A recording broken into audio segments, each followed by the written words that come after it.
Jote kuna kitu miri nishangaza. Yaani imagine tulikuwa tumetumwa tukuje tuitwa wazazi wakuje parents meeting. Babangu alikuja na sigara, akakuja akawasha na school moto. Nilishangaa sana. Wacha babako sasa. Wakawiri, wacha babako. Mwanza babangu tulikuwa tumetumwa. Yaani nilikuwa nimetumiwa school fees. Guess what? Babangu aliniambia leo, kutoka leo mimi ndio mwanafunzi. Wewe ndio babangu. Yaani mimi ndio babake sasa. Aliniambia hivyo.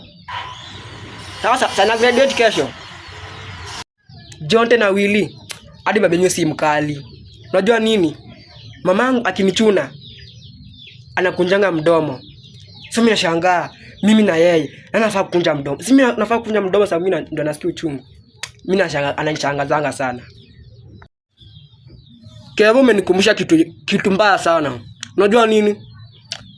Mamangu alikataa kunizaa. Nikashangaa. Imagine alikataa.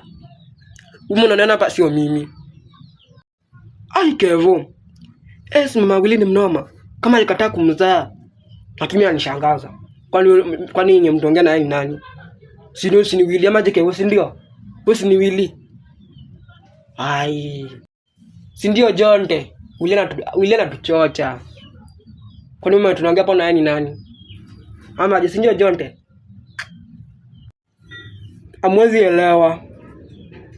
Only the brave ones can understand.